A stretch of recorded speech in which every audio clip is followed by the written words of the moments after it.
I am so excited that I have Candace Payne, also known as the Chewbacca lady. Or wait, is it the Chewbacca mask or the Chewbacca mask lady or the Chewbacca lady? How do you like I, to I don't identify? really, I don't mind any of the monikers, but I think the most common one is Chewbacca Mom, actually. Oh, Chewbacca mom. Yeah, Okay. Chewbacca Mom. Isn't that wild? Yeah. That is so funny. I want to hear, let's start with that. How did that come about? Were you like building a following and then that was like your one viral video, or was that just to your friends and family? I've always wondered that. So it was happenstance. It was a perfect viral storm of all the things. I had probably at most about 2,000 friends combined on Okay. Facebook and Instagram. And that was just real friends I'd made over the years. Right. But I was going live to show my mom friends while they were in the school checkout line, waiting to pick up their kids, a fun toy that I got myself for my birthday week. I had no clue what privacy settings were. I mean, like, I Thank goodness, really, right? right. I didn't have a clue what was viral, not viral, and it was literally lightning in a bottle. It was just a divine moment. Wow. Yeah. That is so cool. So for anyone who is not familiar, Oh yeah. can you just like give us a little bit of I don't know, Cliff Notes version of like what that day was and what happened? Honestly, it was just so funny because I don't know if you're aware of this, but when you get a certain age, you don't just get like a birthday, you get a whole birth week to Oh, celebrate, yes. Totally. And then the older you get, you just get the privilege of having a whole birth month. Yes. And, at some time, it will become the year of Candace, I mean, like, this Yes. is my year. But it was one of those weeks where it was my birthday week. I'd gotten some stuff I needed to return. And when I made that return, I just saw an orange sticker on this toy. Cause, when you don't find anything for yourself as a good mom, you go around, you look for your kids something. Yeah. And I looked around and I saw this toy mask, and I literally saw that orange sticker, and you know what an orange sticker means, I right? sure do. What does it Clearance, mean? What does baby. it mean? Yes. Clearance? No, no. See, everybody gets this wrong. It's actually Oh. God's approval stamp. It's like Oh, you don't have to pray about it. You just go buy it. You know what I okay. mean? Like, it's Perfect. already sanctioned. It's Love like, it. here you go. And I went to Just a go buy that. blessing. Exactly. Sang the doxology, walked it up to the counter and got it with my store credit. And I'm telling you, I just thought I've only got a few more hours to be silly before I have to go pick up my kids from school. And so I went live on Facebook just trying to have some fun with my mom friends. I thought they'd get a Yeah. kick out of it. And history is made in that moment from that point on. Not only did it go viral the night of, because I was nearing 1 million views within about 5 hours of posting Wow. it. And, I thought, wow, if I'm going to hit 1 million views, that's amazing. And so I went to bed that night and I woke up with no less than 7 to 10 voicemails from media outlets. Oh my And gosh. it was at 23 million at that point. And Wow. today it is still the record holding most viral live video on Facebook or Meta's platform that they've ever had. And it hasn't been broken since. Wow. Yeah. That is Wild. incredible. And Wild. my favorite part about it is that you've brought so much joy to so many people with that viral video. It's a 4-minute video of me sitting in my car laughing for like 4 minutes. It's Yes. first of all, the short form really wasn't adapted into TikTok and Instagram Reels yet. I mean, those were coming out, but they weren't the norm. Mhm. And most people had not been acclimated to a 30-second enjoyment and then you swipe. So Yeah. for it to be 4 minutes and some change, it still is remarkable even today when you think about it, that it's that viral. Yes. Yeah. Yes, that's so true. Well, but what I love is that when I've had friends that are like going through cancer treatments or, Mm, just in like a really yeah. dark place, that is the video that I have sent them over and over Oh, again because you can't watch it and yeah. have like anything but joy and just a lighter heart and Yeah. happier outlook after you watch this video of you just experiencing so much happiness from something that's Yeah. so simple. So that's what I've loved about it so much. What kind of feedback have you gotten from people, you know? It's surprisingly almost been 9 years since I Oh my posted that gosh. video, if we could even Wow. believe that. So you have a lot of people that they say very similar things. They're like, hey, when I'm having a bad day, I just pull that video up. And I'm like, really? Yes. That's great. Yes. I love that. Then you have people that they are just, I needed that in a time where I had forgotten how to laugh or I hadn't laughed in a Mm, while. I just needed the levity. So, knowing that video then and even still knowing it now, it is one of those things where you get lost in a moment of somebody being in a situation where they're enjoying themselves and they're enjoying the moment. And I think honestly, you could dissect it and tear it apart, and I've had plenty of time to do that, but I think the simple reduction can be made that it is being present and mm, being fully aware of nothing else but that moment, and to just lose it and have fun and play. And I yeah. think all of us are in desperate need. Like there's not a single person that I've known on this planet that is not in need of that kind of just joy in a simple thing or a simple moment, or to be present and accounted for. Yeah. Yeah. Yeah, that's so true. Presence is something that I think most of us really struggle with. It's definitely for me, that's a struggle. Yeah. So once this went viral and then, you already just like a very um polished speaker? Was that something that came after this? Because I feel like you are an incredible speaker. You are Oh, this thank you. advocate for, people finding joy in life and being, Hmm. finding happiness. Is this something that like you kind of developed after that, or is this like that was always me? When you don't really know yourself, but other people Mm. around you see Yeah. potential in you, Yeah. I would say that's always been kind of my MO, is that I know that I'm different and I've known that I think different than other people.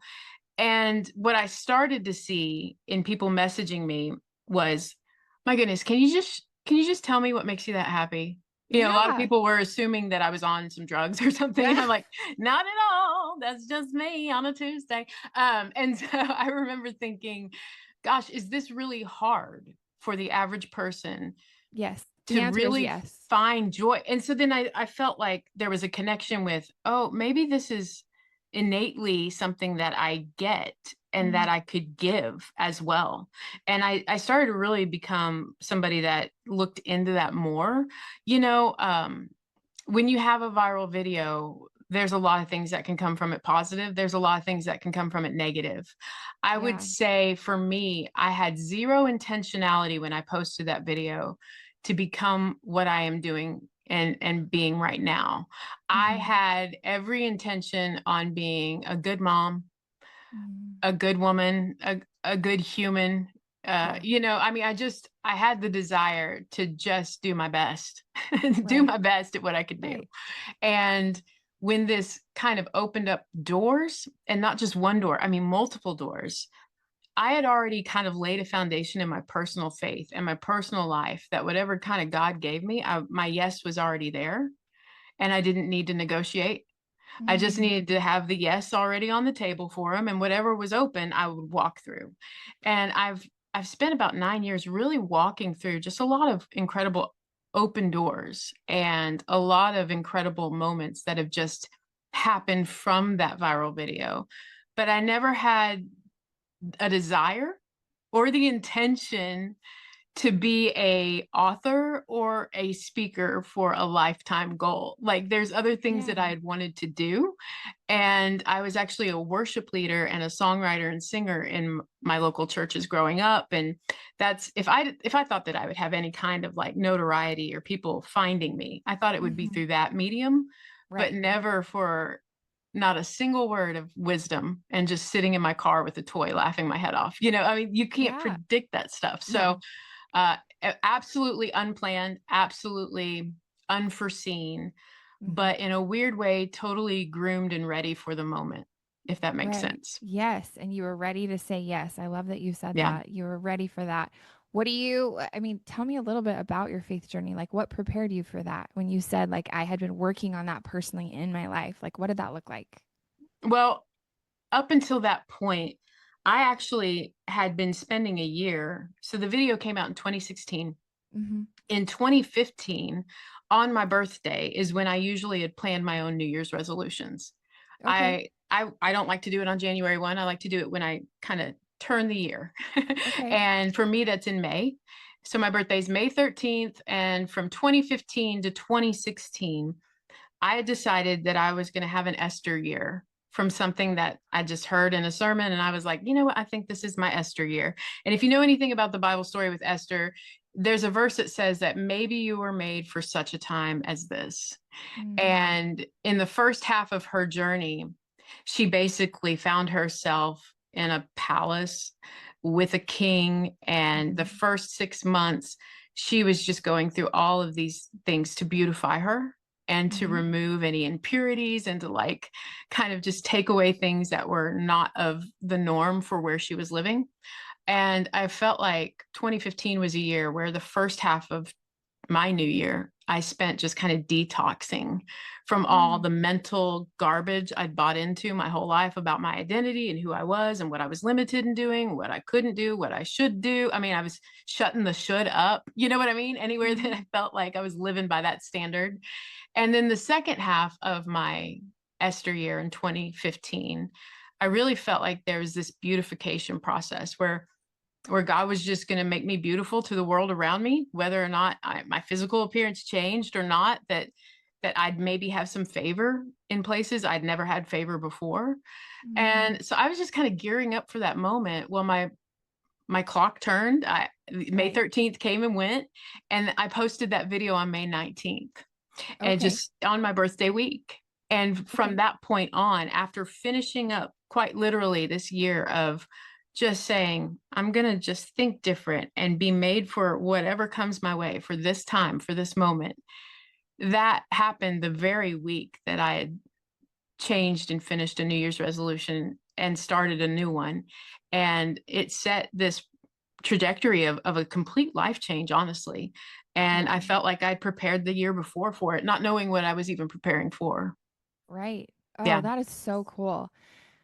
And when I'm listening to you, I'm thinking, okay, I've been just searching for every year I try to give a gift to Jesus at Christmas time. Mm, And mm, sometimes it takes me a little bit of time, like into that's cool. January, to figure out what that gift to Jesus is going to be the next year. I always have a coinciding miracle every time with whatever I Wow. choose, which is very Okay. cool. But I haven't landed on anything yet. So this is just cool for me to hear. Mm, I'm gonna just ponder on that and think about it, about having like an Esther year. I love that idea. And for anyone else who's trying to think about still, it's not too yeah. late what you're gonna do with 2025, Not at probably all. at this year. I'm Not like, at all too what late. year is it? What you're gonna Yeah. do. I love that Yeah. like kind of, stripping away the things of the world and just becoming ready to say yes to whatever God puts in your path. That is a Yeah. really cool thought.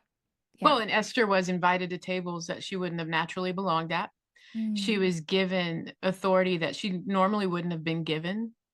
And I just felt like God was preparing me for that. Like the end goal was, hey, I'm going to put you in places that you would have never been invited otherwise, and I'm going to give you some things that it's going to feel like it's treasure, it's royalty, it's got authority behind it. And so when the video happened and I saw the trajectory of it going viral and I saw opportunities come in, Mm. I wasn't advantageous. I wasn't like, yeah, finally it's due.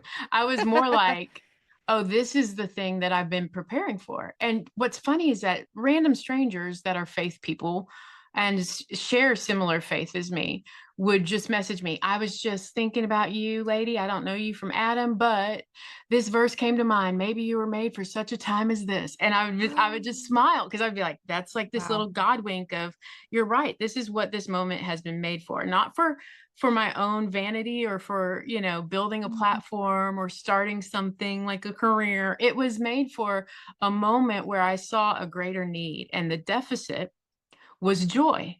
The deficit Wow. was the ability to look at yourself and laugh and not Mhm. take life so seriously. Yes.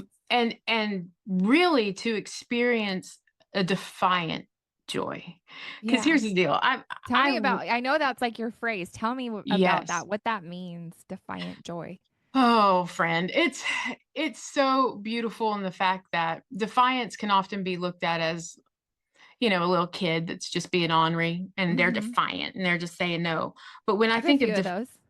yeah, we have ADHD and autism in our house. All four of us have some form of neurodiversity. So we Okay. also have that instant defiant like Mhm. dopamine that you Mhm. get when you're like, I just want to argue right now. There's Yeah. no reason for it. I just want to get some dopamine from it. So we've got that going on. So I get it. I Okay. get it. Yeah. That kind of defiance, but that's not what I'm talking about. I'm talking about this defiance that says, regardless what happens, regardless what I encounter or experience today, I can always find a way to have sustaining joy. Mhm. And I think that most people would agree that nobody's immune from life throwing garbage your way. Nobody gets a hall pass or a free pass in being able to encounter life without hardship and Right. suffering and sorrow. And we may have what we see as varying levels of it, but Mhm. there's a commonality that we all have a choice in, and it's in how do we respond? How do we respond? Yes. And that is our defiant joy that I really feel like I was made for that moment to happen, to open that conversation, because by and large, I would say most of us don't even have a scope on what genuine happiness feels like Yeah. or genuine joy feels like, and Mhm. experiences daily.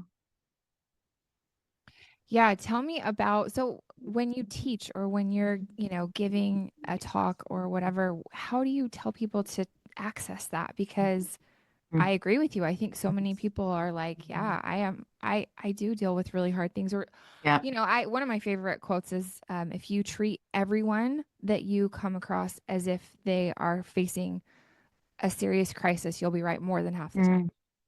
Mm. And I That's mean, I so think it's good. true. So yeah, how So do you good. teach people to access this defiant joy? Well, you said a very pointed question, so I'll answer it very logically and rationally, and then I'll give you some newer thoughts added to it. Does that Okay. sound good? Okay. Yes. So logically, I have resources. So I created a individual or group study that is Mm. video, and then you have workbook accompanied it, and it's called Defiant Joy: What Happens When You're Full of It. And so I've had lots of small group people go through that together, and they'll get Mm-hmm. together and watch the video, and then they'll do the week work. And it's not your normal, what you would see as like a Christian small group Bible study. It does have a lot of scripture verses in there. I don't pull that out and be like, this is all just tactile, but it has fun work.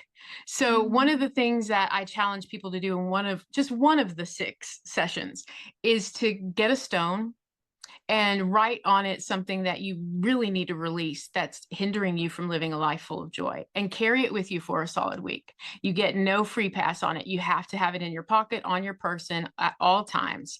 And then at the end of that week, when you get together with your small group, or even if you're doing it as an individual, you watch the next video and you'll be given a time to release it, to like Mm-hmm. literally let go. So I think that a lot of things hinder us, and sometimes we need visual and tactile activities to walk through them. So that's why I created the study. Mm-hmm. Now, I did that a year after the viral video, and you're talking to a lady now that's 9 years removed and 9 years older from that, and lived Right. 9 years of different sorrows myself. Mm-hmm. Okay. Yes. So today I would add to it so many things. But one of the most intentional things I think that any single human being can do to get that joy, that defiant joy, is to prioritize health. And Okay. when I say health, already you have people listening in that they've had an image that went with that word. Like they think, oh, Mm, okay, so mental health, I've got to take care of this and I got to get that under control and I got to go to therapy. Or some people immediately thought physical health. I've just got to get back to the gym. I got to go take care. I got to drink more water. Or you had mhm, some people, they're like spiritual health. I haven't been to church in years. I got to get my people and I got to get my tribe and I got to get preaching. I got to get back in the word, you know. Or you have people that are saying my emotional health. I'm all over the place. I don't know mhm, how to feel about certain things. Okay. Can I just say that all of it is under this beautiful umbrella of your health? And if you are finding yourself lacking in the capability of putting yourself on a list that says my health needs to come first, mhm, then you're going to lack joy. Naturally, that's the first thing that you can cast aside and not miss very much when you're unhealthy. It's the first to go. mm, I mean, you think what's disposable? I'm mhm. crashing. I need to throw off some weight. Well, I see some joy in my life. Well, I ain't got time for that. I'm in the middle of crisis. That's so And true. the thing is that most people are sitting here now finding themselves living in crisis and Mhm, wondering why they don't feel happiness or joy. And I'm like, well, you've abandoned it long time ago. You've mhm, said it didn't serve me in my crisis. What we don't realize is that joy is a formidable weapon. It is a power to you and your health. It is, I mean, think of what even the Bible talks about in Proverbs about joy. It says that a cheerful heart is good medicine. mhm. I mean, it's good medicine for you. Right. And we abandon joy so quickly instead of Mhm, using it in our journeys to discover our mental, emotional, physical, financial, our health, our spiritual mhm. health depends on this fruit of the Holy Spirit. I mean, Yeah. we need to consume it. We need to take it and Mhm. we need to put it in us and say, let's go. Produce Yeah. that in me so that I can have it when I need it the most. I love that. So now I have to let's go like one layer deeper, and I'm going to tell you a Oh, really vulnerable thing about myself. So okay. one year I really felt like I was supposed to lean into be of good cheer. And like that's one of Jesus's Mm, taglines, right? Like he says it a lot, be of good cheer. mm, Be of good cheer. I have overcome the world. And like it's just something that he repeats a lot. So I wow. took that on, and that year, and so when I said earlier, like I always have a miracle that comes with it, sometimes it's not like a fun miracle. And that Yeah. year, so my brother-in-law was shot and killed 6 years Mm, ago. And so that year, it landed on the year that my husband went into his anger phase of grief. So while he mm, was really angry and dealing with that anger and, very mm, frustrated with me more often than he, normally ever was because of what he was going through, that was the year that I had agreed to be of good cheer. So it was really miraculous when I look back and I go like that God knew that I had to kind of balance that out and be mm. committed to bringing that to the table. But it didn't make it easy, so Right. all of that to say, when you are bringing this to someone, you're explaining it to them, you're explaining to them like, okay, when you're in a crisis, that's the first thing that goes. You have to keep your health important. And so what do you say to them when they're like, well, it's just too hard, or I don't even know how to get there, because there were days that I was like, this is really Yeah. hard to be committed to be of good cheer because there is not a lot of cheer going on in this house, you know? Mm-hmm. Mm-hmm. Well, I would say first and foremost, I'm sorry for your loss, and I'm sorry Oh, thank for you. the dynamic that it spilled out into relationships. But I'm also very grateful that we have a God that not only comforts, but the fact that you were able to see Him Hmm. preemptively Yeah. preemptively give you this insight to know exactly what you would need. Hmm. That is remarkable, and this is why I am a person of faith, because I don't feel like there's any coincidence with us with the Lord. I just feel No. like everything's ordered. It's an ordered step. It's an ordered next that He has. Yes. I would say for those that are listening in and wondering, okay, sounds great. Sounds like something that you're peddling out to say that life can be perfect and I don't have to feel things. I would say quite the opposite. I would say the moment that you encounter greater and deeper joy is the moment that this seal has been broken from your heart to be actually to feel much deeper grief as well. And I think that we have long been ill acquainted with joy, to the point where we feel like there's a bucket for joy to go into. And that bucket is for fun and good times, sweet memories. It's for the best, right? But what we don't realize about joy is that she is the greatest companion to grief. And she is, and when I personify her as a female, I'm using kind of the same rhetoric that Solomon used when he described wisdom in Proverbs or Ecclesiastes, when he was saying wisdom cries aloud in the streets. So I like to personify joy, because when I looked it up in the actual context of its original word form, it was a feminine denotation. And so when I speak about that, that's why I say she. I'm not being new age or weird. But but if joy were personified, I think we've been ill acquainted with her. I think that we don't know who she is, and we think she belongs in a corner and only reserved for special moments, when she is a companion and a confidant and someone there that allows us to have words like bittersweet. She's able to hold grief in a way that says, even though this feels incredibly hard and a sorrow that you don't know what to do with, there's still hope. You know, I mean, it's a beautiful thing what joy really offers us, that we rarely tap into and acquaint ourselves with. And so I would say most people, if they don't know where to start in the middle of their sorrow and their suffering to encounter joy, I would say they're trying too hard to create happiness and joy on their own. And it just can't happen. It can't happen. There's nothing false or manipulative about real joy. I mean, that's why that video went viral. It was authentic. Right. You know? Right. So joy in and of itself is something so real. And we know it when we feel it. We just don't know how to tap into it. Yeah. So tell me more about that, like, next step, the action step, the tapping into it. I would say, are your listeners mostly faith people?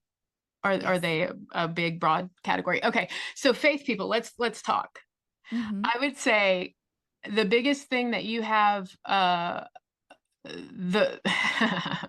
trying to be polite because I don't know your demographic Don't be that polite. well. No, just Don't be just polite. go for it. Oh, yay! I like this. Yeah, go So for it. I would say the biggest disservice that the church has done, the evangelical Western church has done for most Christians growing up in church, is told you that you can be somebody that prays away stuff and has more faith for God to move in your life, and you don't need therapy. I feel like that is just the absolute worst advice. I would say first steps are, you need therapist and Jesus. Like, it's okay to have both. And I think you have to find a deeper conversation with people that don't have relational skin with you. There has to be somebody that is not in the throes of doing your day-to-day life with you, so that when you have these conversations that bring up trauma and bring up pain that's unresolved, you're in a safer spot, so that they don't get the brunt of everything put out on them. And therapy is incredible for that. So I think first and foremost, make an appointment. Make an appointment, find something. If you don't have the finances or the money for it, I would say then get the best trusted teachers and speakers and doctors that you can find on the YouTubes and the socials, and you start following their practical advice that they give away for free.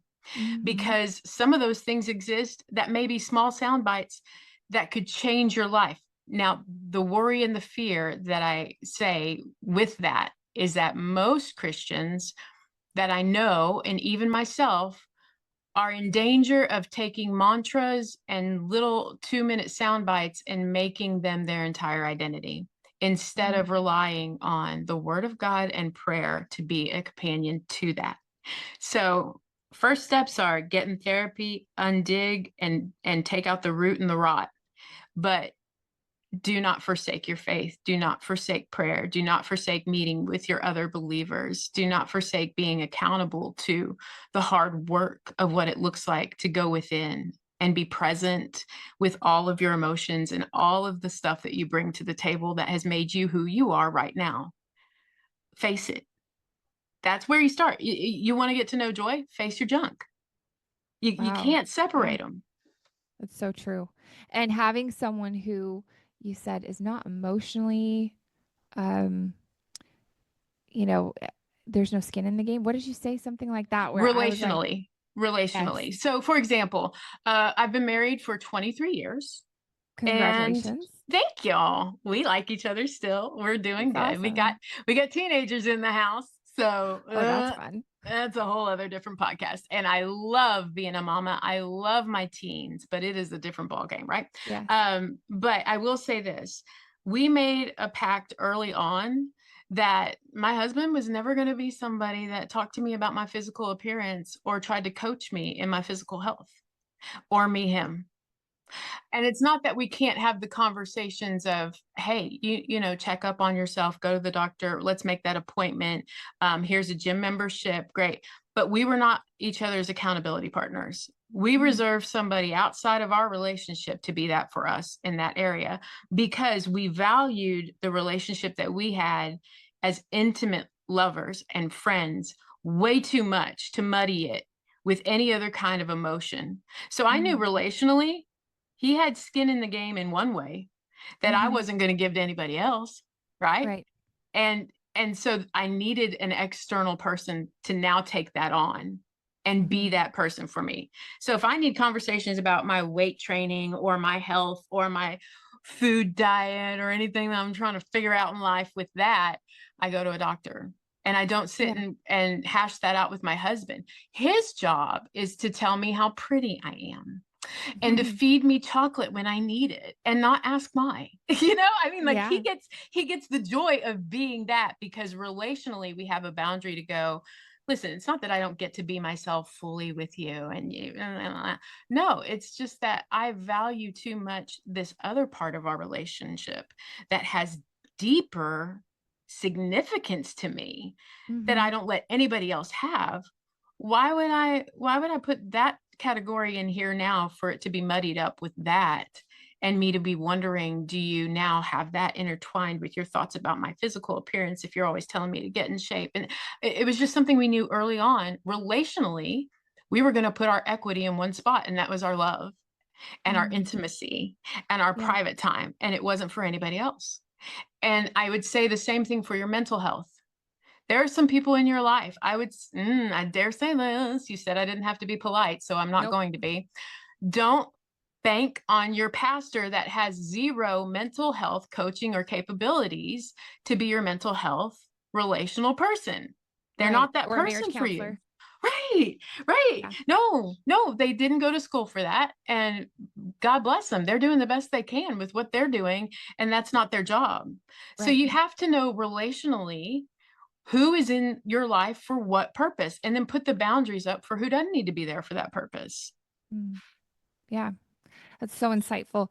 What's so interesting to me about this whole conversation, Candace, is that I came into it expecting like, I don't know, like tips and tricks on like being more funny or laughing more in your life or something. And it's been this like deep conversation about what's really underneath all these layers of, Yeah, our human, yeah, experience and how well we're being stewards of the experience that we have on earth. Like it's just that's very interesting to me that that's where your advice has gone, and that's where really like it's very clear that that is where your belief of where all this joy stems from, and that's just oh yeah, super interesting to me you know yeah. um I guess I do have a question for someone like me. Okay, I mean, this is why I love your videos so much. I enjoy laughing. So I don't know, like how do you tell people to just like bring a little more laughter into their life? Because I do love that. It's just not my, Oh. like, that is not my gift. I don't know. Well, if you want some tips and tricks, here's three that I immediately thought of when you said, okay, how do you do it? How do you laugh more? How do you be more light? Okay, first Mhm. thing you got to look at, well, what's stealing that from you? So first thing is be unbothered. Don't get your panties in a wad about so many things. They don't concern you. Be unbothered about it. Not Yeah, everything that comes across the screen needs to be your hyper focus and what you have to be a vigilante for. Let it go. so true. That's not your thing to be unbothered. That doesn't bother me. Okay, Mhm. fine. They're doing that. Great. Somebody that's qualified will take care of it. Be unbothered. Second thing I think is a big deterrent for a lot of us just really feeling joy and laughing it up in moments is that we take ourselves too seriously. Like nobody thinks about you the way that you think about you. Nobody in the nobody cares what you're doing. Yes, Nobody, true. unless they are concerned about calling the authorities on you because you're acting weird, nobody really cares about you as much as you are. So this Right. insecurity of losing it and laughing, and it serves you nothing. Like get over yourself. Don't take yourself so seriously. Like calm down. Calm Yes. down. You are not the center of every room. Nobody's looking at you to go, oh, she wore that color. That's not on her color wheel. Wow. How Yeah. dare. You know what I mean? Like Mhm. get over yourself. That's the Yeah. second one.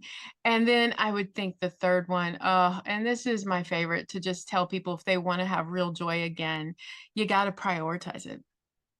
So Okay. we schedule everything. Yeah. We're okay. If it's important to us, it's on the calendar. And the more you grow up, the more that has to be a reality for you. It's on your list of things to do. Put on your list today to go play. Just put Mhm. it on your list. I don't Yeah. care if all you do is tell yourself, all right, I'm going to give myself 5 minutes to open my phone and do the wordle of the day. That could be your Mhm. playtime. Do it. Play. Or it may be, I'm not going to pass a single swing set that I see without swinging 5 times. I've done that before. I lived an entire year where I didn't pass a single swing set without getting on it and swinging 5 times. Didn't matter where I Oh was, my what I was gosh. doing. I And it was love the that. most fun. And this is what I think is most people don't think about putting it on your calendar because we wait for joy to creep into our life. We Mhm. wait for it to seep into the cracks that hurt. And instead, we got to swing open all the doors and windows and say, you're invited into all of it. I don't care where you come in, but at least I'm going to look for you once today and I'm Yeah. going to do it at least one time. So put it on your stinking calendar. And if you think to yourself, I ain't got time, then I'll just go ahead and tell you what your life looks like. Doesn't look Yeah. like it has a lot of joy. And I bet you Mhm. it's right second close behind it. It doesn't have a lot of rest either. Oh, that's so true. Yeah. Yeah. Yeah, those Yeah. are really good tips. Thank you for that. I mean, I don't know if I can commit to like swinging on every swing that I Yeah. pass by, but I'm going to implement that somehow into my Yeah. life. So, Play thank today. you. Play, play, play. Joy Okay. likes to play. Yes. Okay, Candace, if there is one message that you want the people listening to this interview to remember, what do you want that one message to be? You have the capability of igniting, sparking joy. You really do. It's a spark. And many people may think that I'm just kind of casually speaking about it. I want you to hear this. You're listening also to a lady that we don't have time to go into it, but I'm in the final stages of my mother with Alzheimer's. Mm, I've been walking that privately for years now. mhm. She's not the only one I've seen with this horrible disease. I've had several women in my family face it and pass away from it. And I've also walked some serious grief in my life that is unimaginable. It could be a lifetime movie and you still wouldn't believe it happened. Wow. But I'm telling you right now, every ounce of joy that I have has been a hard fight to get and a hard fight to keep. If it's Mm, really worth it to you, you'll do what it takes to get it and to keep it. And you can spark it at any moment. You can. You can. I think most people just forget they're capable. So it's not, I'm not asking you to be fake or to be somebody that's got toxic positivity in your rose colored lenses and thinking the world is better than it is. But you have the ability in every single moment, an opportunity to spark a moment of joy. And if you don't know what joy really is, it's not all grins, it's not all giggles. It is a deep reserve for when you need it the most.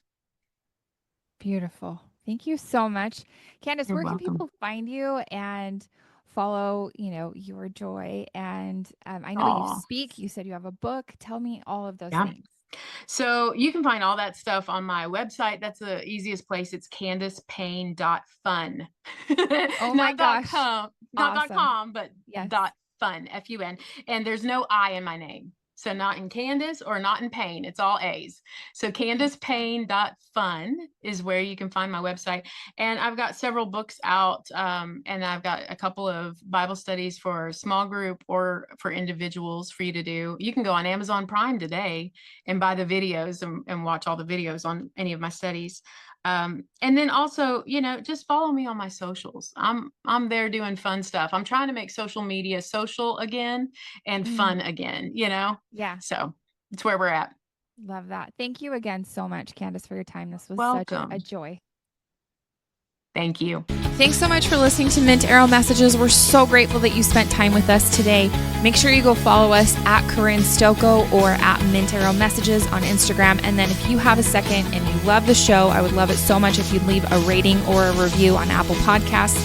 That's the only way people can find out about us if they haven't heard about us before. So just go tap the stars, leave a rating or a review. If you have a second, we would appreciate it so much.